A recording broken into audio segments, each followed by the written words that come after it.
Kalau bisnis ekonominya bagus, pengunjung bagus ke lokasi itu, berarti parkirnya akan ramai juga. Nah, kalau ekonominya jelek, pengunjungnya sedikit, maka parkirnya otomatis sangat sepi lagi, turun. Yes, ini menarik. Tahun lalu dibandingkan tahun ini sudah mulai ada peningkatan. Walaupun dolar sedang tinggi-tingginya, walaupun nih banyak sekali guncangannya ekonomi ya. Tapi kita lihat dari tingkat kunjungan ke pusat perbelanjaan khususnya ya, itu terjadi peningkatan. Jadi kita lihat memang nggak signifikan, tapi ada peningkatan khususnya di weekend. Kalau di weekdays-nya memang masih standar saja, Mar. Peningkatannya berapa sih, Pak?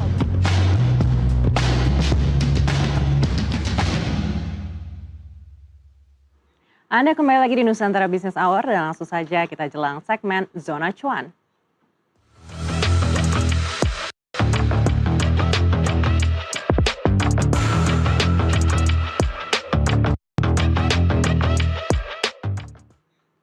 Di tengah ketidakpastian dan tekanan perekonomian global, kondisi ekonomi Jakarta justru menunjukkan kinerja yang solid. Pada triwulan pertama tahun 2026, pertumbuhan ekonomi ibu kota mencapai 5,59% secara tahunan atau year on year. Capaian ini menegaskan peran Jakarta sebagai motor penggerak perekonomian nasional. Kinerja perekonomian DKI Jakarta tetap terjaga meski dibayangi ketidakpastian ekonomi global. Pada triwulan pertama tahun 2026, ekonomi Jakarta tumbuh 5,59% secara year on year, menunjukkan daya tahan dan aktivitas ekonomi yang masih kuat. Sektor perdagangan menjadi penyumbang terbesar terhadap struktur perekonomian Jakarta dengan kontribusi 18,06%. Di posisi berikutnya, terdapat sektor jasa keuangan dengan kontribusi 11,08%, serta industri pengolahan sebesar 10,96%. Jika dilihat dari sisi pertumbuhan, sektor akomodasi dan makan minum menjadi yang tertinggi dengan laju pertumbuhan 10,84%. Disusul sektor jasa lainnya yang tumbuh 8,37%, serta sektor transportasi dan pergudangan yang mencatatkan pertumbuhan 8,31%. Optimisme terhadap kondisi ekonomi juga tercermin dari indeks keyakinan konsumen pada Juni 2026 yang mencapai 144,4. Angka tersebut menempatkan Jakarta dalam zona optimis, sekaligus menunjukkan tingginya keyakinan masyarakat terhadap kondisi ekonomi dan prospek ke depan. Di tengah tren positif tersebut, Gubernur DKI Jakarta Pramono Anung meminta sejumlah jajaran pemerintah provinsi untuk mempercepat penyerapan APBD agar dampak pembangunan dan program pemerintah dapat segera dirasakan masyarakat. Jakarta makroekonominya atau performanya, baik itu pertumbuhan, inflasi, dan sebagainya, mengalami perbaikan bahkan. Kami nanti akan menjelaskan itu. Dengan demikian APBD yang terjaga ini menjadi hal yang penting bagi kita semua, terutama bagi pemerintah DKI Jakarta bersama-sama dengan stakeholder yang ada dan juga dengan DPRD Provinsi DKI Jakarta untuk momentum ini kita jaga bersama-sama.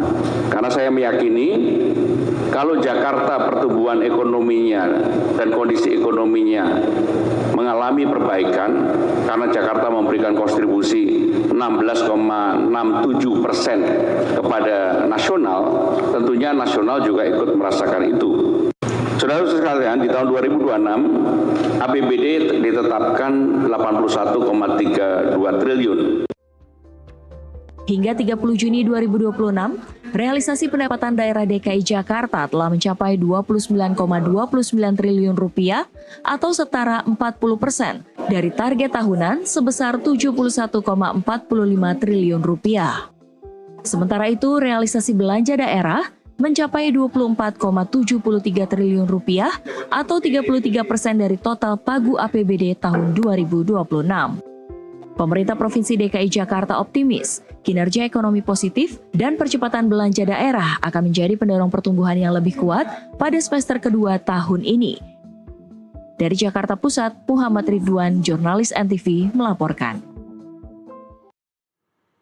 Saat ekonomi bertumbuh, teknologi berkembang, mobilitas pun semakin melaju. Selain itu, seiring meningkatnya aktivitas ekonomi, kebutuhan akan layanan parkir dan keamanan yang modern menjadi semakin nyata. Untuk mengulasnya sudah hadir bersama kami Doni Wahyudi, Founder and CEO Smart Services Parking and Security. Pak Doni, apa kabar? Selamat datang di Zona Cuan. Kabar baik, Maria. Thank you for having me. Sama-sama Pak Doni. Menarik sekali ya kalau kita bicara industri jasa parkir. Ini mungkin tidak banyak orang yang tahu terkait dengan industri ini. Lalu dengan adanya volatilitas baik di domestik dan global, sekarang sektor ini seperti apa sih Pak? Oke, volatilitas di global itu pengaruhnya ke parkir memang ada. Kita itu parkir bukan sebagai bisnis and traffic puller, tapi kita tergantung dari properti yang kita kelola. Kalau bisnis ekonominya bagus, pengunjung bagus ke lokasi itu, berarti parkirnya akan ramai juga. Nah, kalau ekonominya jelek, pengunjungnya sedikit, maka parkirnya otomatis sangat sepi lagi, turun. Nah, dampaknya adalah dari ekonomi itu akan tercermin dari belanja masyarakat atau tingkat mobilitas masyarakat. Saat ekonominya naik, pasti mobilitasnya naik, Mar. Tapi kalau ekonominya turun, itu pasti mobilitasnya akan turun. Pertanyaannya di 2026 ini kita sudah di pertengahan tahun. Seperti apa kalau dibandingkan dengan tahun lalu? Yes, ini menarik. Tahun lalu dibandingkan tahun ini sudah mulai ada peningkatan. Walaupun dolar sedang tinggi-tingginya, walaupun nih banyak sekali guncangannya ekonomi ya. Tapi kita lihat dari tingkat kunjungan ke pusat perbelanjaan khususnya ya, itu terjadi peningkatan. Jadi kita lihat memang nggak signifikan, tapi ada peningkatan khususnya di weekend. Kalau di weekdays-nya masih standar saja, Mar. Peningkatannya berapa sih Pak kalau boleh di-spill ke pemirsa? Mungkin antara 7-12% ya dari tahun lalu untuk weekend ya. 7 hingga 12%. Apakah ini sudah sesuai dengan ekspektasi perusahaan? Kalau sesuai dengan ekspektasi perusahaan itu belum, karena gini, sejak pandemi kita itu terjadi perubahan behavior sebenarnya ya dari pelanggan ya, khususnya ke pusat perbelanjaan. Sekarang itu untuk belanja-belanja yang remeh, yang nggak terlalu mahal, mungkin kita sudah terbiasa online. Jadi tingkat kunjungan ke pusat perbelanjaan untuk belanja-belanja hal-hal yang kecil ini nih kita sudah jarang sekali. Nah, karena behaviornya ini berubah sejak pandemi, maka kalau dibandingkan dengan sebelum pandemi ini belum balik ke normalnya sebenarnya. Tapi sesudah pandemi memang makin lama makin membaik. Sebesar apa sih gap-nya kalau dibandingkan dengan sebelum pandemi? Kalau dihitung-hitung mungkin bisa sampai 19-23% ya di saat ini nih. Gitu. Jadi mudah-mudahan sih makin lama makin baik, ekonomi makin baik, sehingga perputaran ekonomi juga makin baik lagi. Baik, jadi tantangannya ini lebih ke demand-nya saja begitu. Apakah dari biaya-biaya yang ada saat ini juga cukup menantang? Karena kalau kita bandingkan dengan industri lainnya, ini kan banyak faktor-faktor lain juga begitu. Salah satunya mungkin dari bahan baku. Kalau di jasa servis ini kan bahan bakunya mungkin relatif tidak terlalu signifikan begitu menentukan harga. Ya. Itu seperti apa? Betul. Jadi gini, kenaikan biaya capital expense itu terasa di kita. Karena parkir sekarang, Mar, sekarang itu kita berubah dari hanya jasa pengelolaan parkir menjadi jasa teknologi pengelolaan parkir. Jadi kita tuh investasi heavy-nya itu di teknologi. Dengan segala perkembangan zaman, digitalisasi, AI, kita sudah gunakan LPR, plat nomor diolah oleh AI, dan ini semua itu heavy on investment. Nah, oleh karena itu yang tadi pertanyaannya adalah, naik nggak? Iya, naik. Karena apa? Karena semua ini kebanyakan kita masih tergantung impor dari luar. Nah, gimana caranya untuk mengefisiensikan biayanya di kita? Caranya adalah kita itu menggunakan teknologi ini bukan hanya sebagai penghemat biaya. Karena kebanyakan orang itu bilang kita pakai teknologi biar hemat biaya. Tapi di Smart itu kita itu pengennya adalah selain hemat biaya, kita pengen pakai teknologi ini untuk menjadi mesin cuan juga. Di parkir itu 3 masalah terbesar adalah 1, kebocoran karena transaksi manual. 2, mesin-mesin alat-alatnya pelan sehingga customer banyak yang komplain. Yang ketiga, produktivitas SDM. Nah, sesudah kita analisa ini adalah tamparan berat buat kita. Oleh karena itu, kita cari solusinya untuk 3 masalah ini. Salah satu yang kita temukan adalah, yuk kita pakai teknologi untuk bisa menyelesaikan masalah ini. Dengan teknologi, satu, kebocoran akibat transaksi manual itu bisa kita hilangkan. Yang kedua, alat dan peralatan. Mesin bisa kerja 24 jam, 7 hari tanpa ada penurunan kinerja. Jadi kecepatannya juga standar, semuanya standar. Dan komplain-komplain pelayanan itu bisa jadi hilang karena ada mesin. Yang ketiga, SDM itu jadi produktif. Kenapa? Tadinya mereka operator, sekarang mereka jadi supervisi terhadap teknologi. Sehingga mereka bisa fokus di apa? Di pelayanan ke customer yang lebih maksimal. Nah, dengan penggunaan teknologi ini, kita bisa menekan kebocoran itu hampir nol. Kita bisa naikkan profitabilitas dan produktivitas yang paling penting dari SDM ini bisa makin naik. Gitu, Mar. Baik, tapi yang paling penting dari sebuah bisnis ini kan bagaimana nantinya diterima oleh customer. Kita akan bahas terkait dengan smart parking ini. Usai jeda kami akan kembali, tetaplah bersama kami.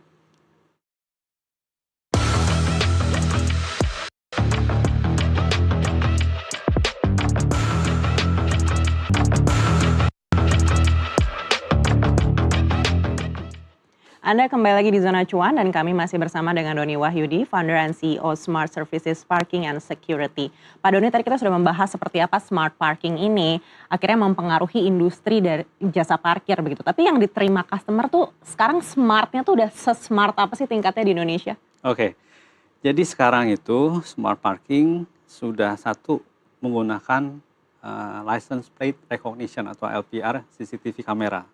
Dia bisa membaca plat nomor itu secara otomatis, diolah masuk ke database dan nanti diolah oleh AI sehingga dia bisa mengidentifikasi kendaraan kita satu persatu. Yang kedua, tap in tap out semua sudah cashless. Jadi penggunaan uang tunai itu sudah nggak ada. Yang ketiga yang sekarang sedang dikembangkan adalah seamless parking seperti di luar negeri. Kita sudah nggak usah buka kaca lagi, nanti di kendaraan kita dipasang RFID tag yang akan terhubung dengan e-wallet kita. Begitu kita masuk, dicocokkan dengan LPR, dengan license plate recognition-nya itu, uang kita di e-wallet atau di rekening bank itu bisa langsung terdedak. Jadi semuanya seamless, itu Mar. Baik, bagaimana ini akhirnya mempengaruhi tingkat keamanan dari industri jasa parkir itu sendiri? Dulu yang mengecek plat nomor itu adalah orang, jadi masih ada human error-nya. Nah sekarang dengan adanya AI, dengan adanya LPR ini, yang mengecek itu adalah mesin. Sehingga resiko ngantuk, capek, dia sedang keluar untuk WC itu udah hilang. Jadi semuanya itu robot yang mengerjakan. Jadi secara keamanan ini pasti lebih tinggi tingkatannya. Gitu. Baik, kalau bicara terkait dengan keamanan, mungkin customer-nya pertanyaannya, apakah akhirnya ini mempengaruhi jumlah mobil yang ternyata bisa dicuri atau hilang begitu? Apakah ada datanya memang ada penurunan tersebut? Ya, sejak menggunakan LPR, kita sangat jauh, hampir nol yang hilang kendaraan. Karena semuanya itu sudah terrekord. Selain ada kamera untuk plat nomor, kita juga ada kamera untuk wajah. Jadi kita double protection jadinya. Nah dengan double protection ini maka tingkat untuk yang tadi kehilangan itu bisa ditekan sangat jauh.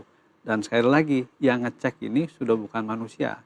Zaman dulu itu kalau misalkan si maling misalnya gitu ya kenal sama petugas posnya itu dia bisa kong kali kong kan. Sekarang dia walaupun kenal dengan petugasnya yang memverifikasi plat nomor ini adalah mesinnya, AI-nya ini. Jadi dia nggak mungkin bisa keluar kalau tidak terverifikasi di AI-nya ini. Gitu, Pak. Baik, apakah dalam 5 tahun ke depan kita sudah bisa melihat service parking ini yang benar-benar tidak menggunakan SDM sama sekali? Wah, bisa banget. Indonesia ini sudah sangat siap untuk itu.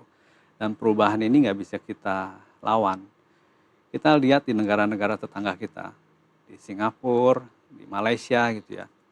Semua pembayaran parkir itu sudah terkoneksi dengan tol, dengan yang lainnya, sehingga menjadi satu integrated dari smart city. Nah, di Indonesia pun akan seperti itu.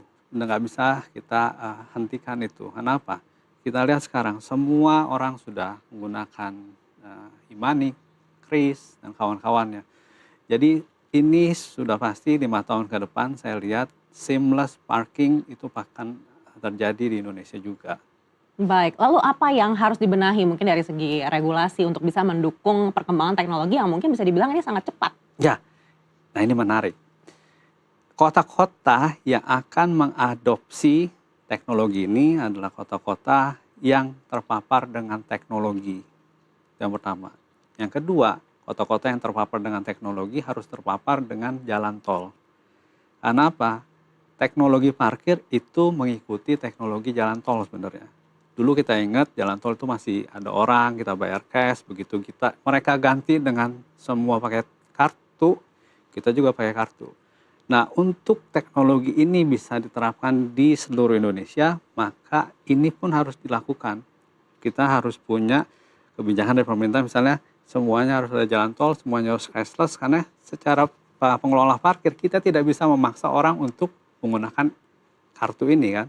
Nah, tapi dengan adanya jalan tol, dengan adanya sistem tap di jalan tol juga, nah kita dompleng mereka untuk penggunaan teknologinya, seperti itu.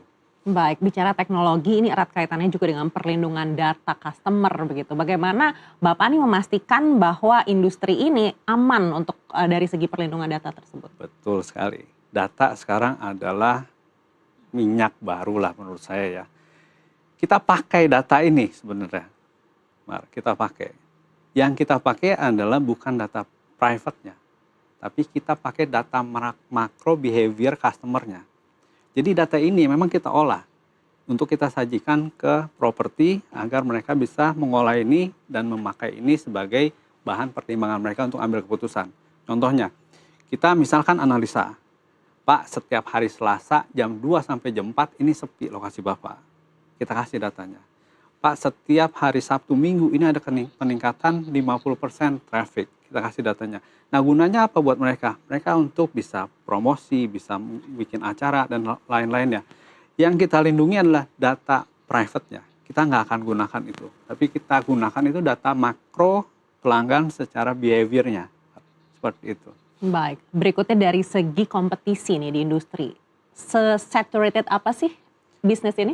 Wah, ini persaingannya cukup ketat sekarang, Mar. Sangat-sangat ketat sekali. Jadi terakhir saya tahu ada perusahaan dari luar juga, dari luar negeri yang masuk ke Indonesia juga. Jadi memang sangat-sangat challenging lah. Tapi kompetisi menurut saya itu adalah vitamin buat saya. Karena apa? Kalau nggak ada kompetitor, kita sendirian sepi juga ya. Mereka itu bisa membuat kita apa? Menjadi lebih waspada, lebih efisien, lebih kreatif, sehingga apa? Sehingga customer mendapatkan yang terbaik. Kompetitor itu saya anggap sebagai kompetitor. Jadi kita bisa bekerja sama. Dan di industri parkir ini kayaknya semua pengelola parkir itu saling kenal, Mar. Jadi ya kita jalin hubungan baik juga dengan para kompetitor kita. Small world begitu ya? Iya. Apakah ini akhirnya mempengaruhi dari segi harga juga agar bisa kompetitif? Nah, harga itu tergantung dari kemampuan setiap perusahaan untuk melakukan efisiensi. 2026 apalagi sekarang nih di ekonomi seperti ini, perusahaan yang akan bertahan adalah perusahaan yang bisa melakukan efisiensi. Behavior dari pelanggan kita itu akan mencari barang atau jasa dengan value for money yang paling bagus, itu pasti. Dan itu nggak akan berubah sampai kapanpun. Nah, kalau kitanya nggak berubah, behavior pelanggan kita cari value for money yang lebih bagus dan kompetitor kita berubah, maka kitanya akan ketinggalan. Jadi challenge-nya adalah, pertanyaan kamu bagus banget, gimana nih persaingan harga? Persaingan harga ditentukan dari kemampuan setiap perusahaannya untuk melakukan inovasi, kreatif, cut cost, menggunakan teknologi, sehingga apa? Layanannya tetap maksimal, tapi dengan biaya yang lebih efisien. Sehingga customer-nya itu happy banget. Baik, efisiensi.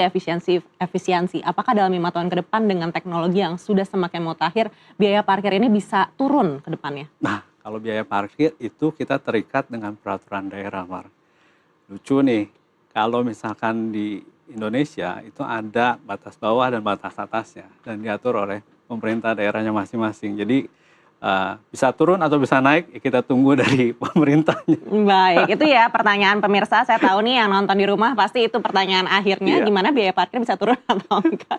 Artinya ini bukan tergantung industri semata-mata ya, stakeholder seluruhnya ini menentukan harga. Sekali lagi terima kasih Pak Doni Wahyudi, founder and CEO Smart Services Parking and Security sudah bersama kami kali ini. Sampai jumpa lagi di lain kesempatan. Thank you so much. Dan interview tadi menutup perjumpaan kita kali ini. Saya Mariana, sampai jumpa.